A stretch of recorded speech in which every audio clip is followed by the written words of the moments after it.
Travis Wayne Goodsell. Let's get this video in before I have to turn on the fan for the afternoon.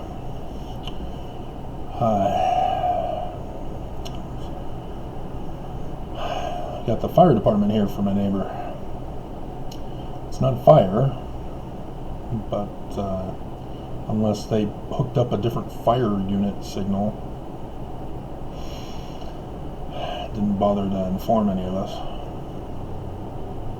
But nonetheless, I was reminded today about church translators, and in case you didn't know, the church hires, well, they don't hire per se, they try to get volunteers to do it for free. Everything the church does, they try to get people to do it for free, and if they have to run a business, they try to make sure to pay as little as possible according to the minimum wage of the land. That's why they love to have child slave labor at sweatshops in the Philippines, especially.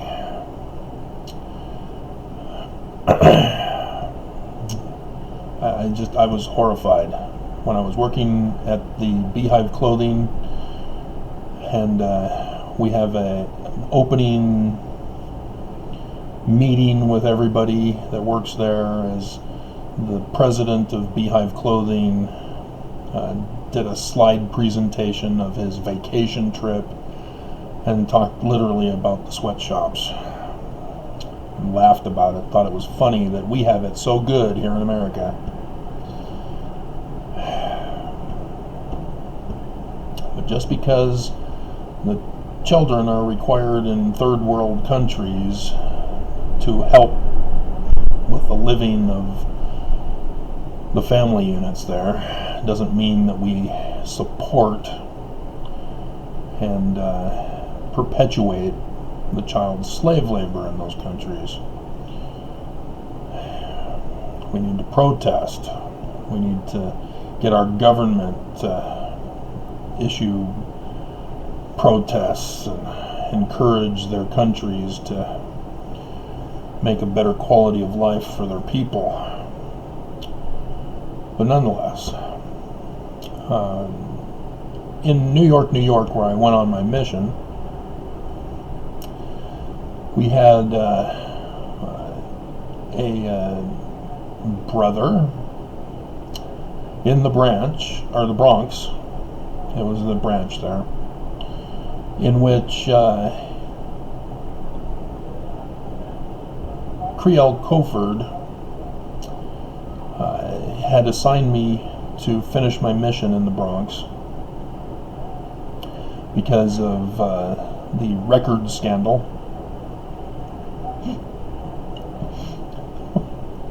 When Creole Coford took over the mission in '89,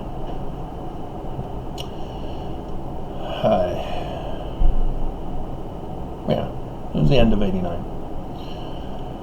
He had a big mission fireside, or a big mission meeting of all of us missionaries there at the Queens ward where the transfers took place. And he had inspired the missionaries to such a point that every single companionship was getting 200 baptisms per month. We had about 200 missionaries in the New York mission, and so 100 companionships, plus or minus, most likely minus because there were some threes. But that's a lot of baptisms. That's why Creole Coford then got promoted to be in the Quorum of 70. is because of that. I think it was the second quorum of 71st, but then he got quickly bumped into the first quorum.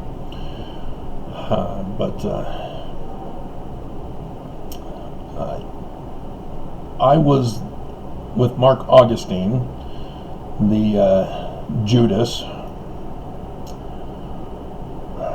and we were the only mission companionship not getting 200 baptisms a month.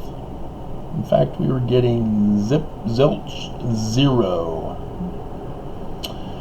And so it was humiliating and embarrassing for Mark. Oh no, the other missionaries are picking on me. I'm with Travis, and Creole Covert won't transfer me so that I can save face in front of the other missionaries. Oh, my life is over. I'm going to get revenge on Travis in 2008. I'll show him. Judas. But nonetheless, the zone leaders were ordered to burst in our doors one morning to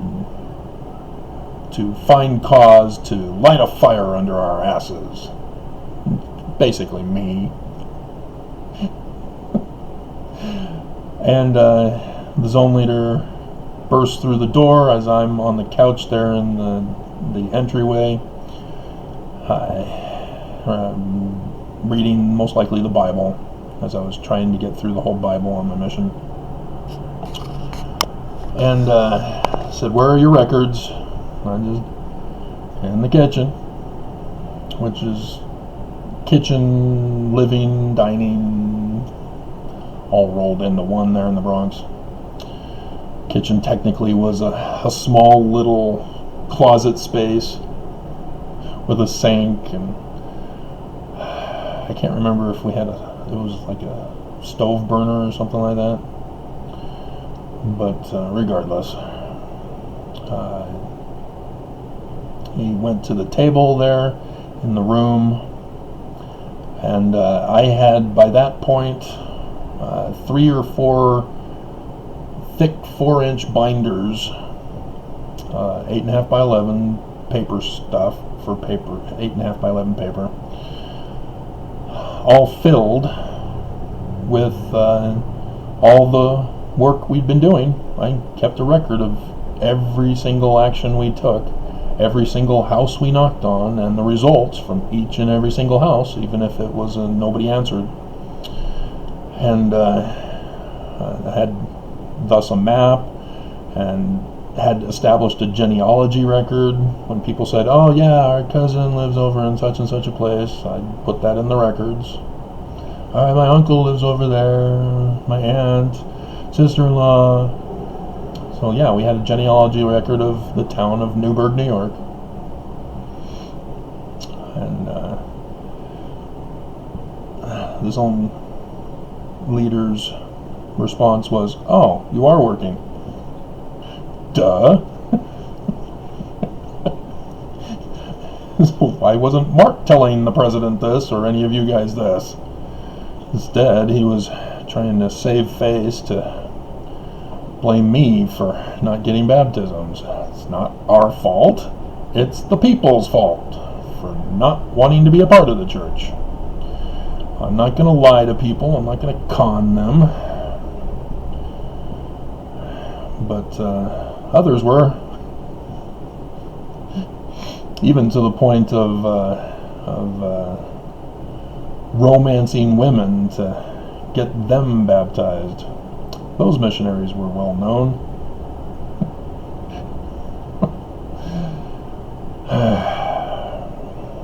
But yeah, Creole Covert then got word of my records system and says, I understand you're good at record keeping." "Yeah, okay. Alright, okay." Or what is the... what's his name? The Staten Island guy on SNL. He does a skit where he always just says, "Okay. Okay." That was me back then. And he says, "We have special assignment for you in the Bronx. We need to get the membership records updated and made. We've had elder couples that were previously there trying to get it done, but they kept adding to the problem rather than solving the problem and getting a membership record list made up. And so, yeah, I was paired up with Sean McFarland, who took me on a tour of New York, where all the cathedrals were, where he'd go and play the organ, and I would sit there by him in the rafters sometimes, depending on which cathedral it was. So yes, End of Days, been in that one, and read my Bible while he was playing the organ. And we were also informed that there was a member there in the Bronx who was assigned to translate the Book of Mormon into one of the dialects in Africa. I couldn't tell you for the life of me which one it was, but you can Google search that, I would imagine. I think the church would have that information of how many African languages there are, if not a listing of all the languages.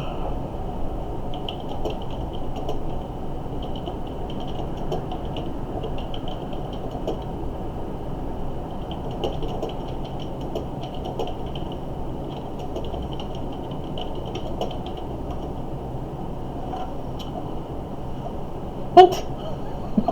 No, I don't want it translated into Swedish. What are you doing?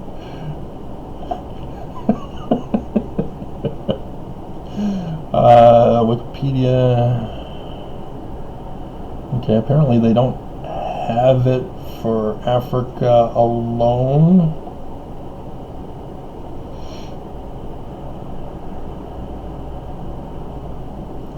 There's one that says 112 languages. Wikipedia has the date when they were released.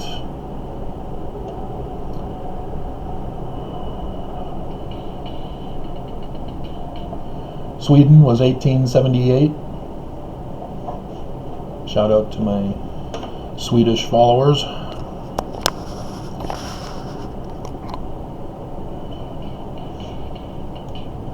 Die, book, die. It means the book, the. If you remember the Simpsons episode, Die, Bart, die.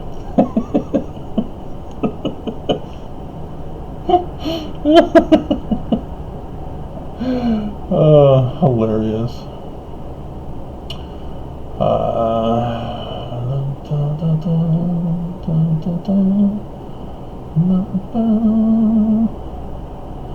Let's see, 86. There's the Arabic. I can't believe the church claimed it was in Egyptian. Fooled Mormons everywhere. I get told they translated it into Egyptian.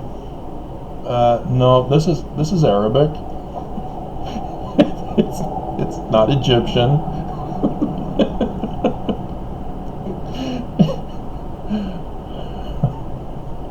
There's Aymara, Greek in 87, Hungarian in 91, Braille,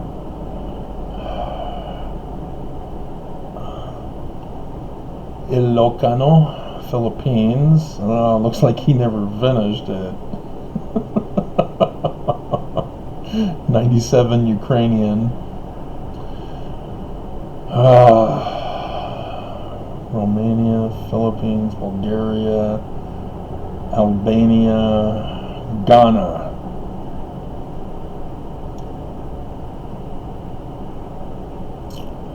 That's the first one in translated Fonte, That's French Guiana. But 1999. And then there's a Haitian Creole in 1999, and Shona in 1999. So 3. If you didn't know, Haiti is filled with slaves from Africa, from the early days of slavery. Yeah, that's unless this was part of it, it's possible, maybe, because they started on the Spanish edition of the Quad with the footnotes and all that in 2004. We were shown the first page that had been fully completed in 2004 in our group, so that we could see what our work had produced. And then it wasn't until 2009 when the church released the Spanish edition with the new footnotes and the guide to the scriptures instead of the Bible dictionary and topical guide. So hopefully this is one of his works, either Ghana, Haiti, or the Zimbabwe, Zambia, Botswana versions. I don't think he was Haitian. Ghana seems more familiar than Zimbabwe, but yeah, this could be his work, one of these 3. And we were told to light a fire under him because the church was paying him. He's a refugee in America, and so you can imagine how difficult it is for him to get a job. And the church, therefore, was trying to help him out by paying for his lifestyle while he worked on the translation of the Book of Mormon, so that the church can have it in that language. And we were told to help light a fire under him to get him going on it, because if you know you're not going to get any more money after you finish a project, and you're in a foreign country as a refugee, knowing full well it's going to be tough to get a job, especially in New York.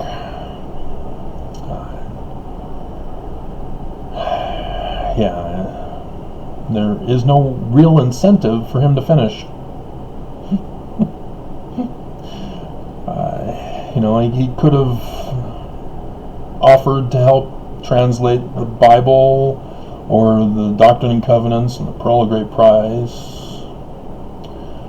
Maybe he didn't fully understand other translation opportunities that awaited him if he was successful with the Book of Mormon. But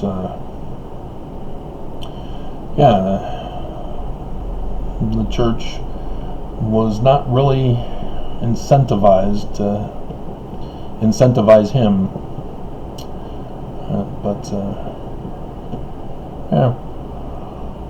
Fun times. We really didn't push. We were like, yeah, so what?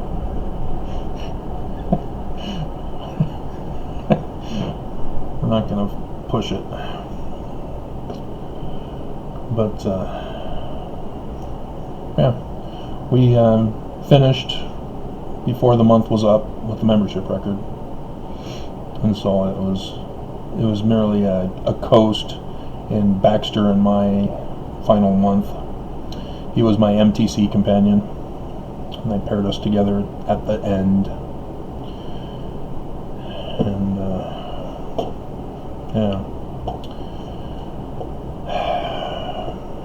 fun times. And you'd definitely hear gunshots during the night. And I learned that you can't do any kind of an aerobic exercise on the top of the roof because the people hear you. And so I had to find out where our apartment was and go there to jog around, so that only the other missionary, there were 2 sets of us in the Bronx, the Spanish and ours, so only they got disturbed. And there was dry cleaners to dry clean suits. That was the first time I actually dry cleaned my suit after all those 2 years. My goodness. So yeah, I tried to put in Egyptian stuff in our footnotes because that's what we were told to do. The Joseph Smith translation, he says, upon this rock I will build my church. Joseph Smith says seer, and so hey, Egyptian guys, it'd be cool to put in a little note, Joseph Smith is a translator. Little did I know that the church had already created a troublemaker file because I told them Joseph Smith is a translator. So, yeah, they don't coordinate around enough to keep everybody up to date on who's the troublemaker and who's not. But Farms, they tried to get me off the committee, but I had the Jesus card.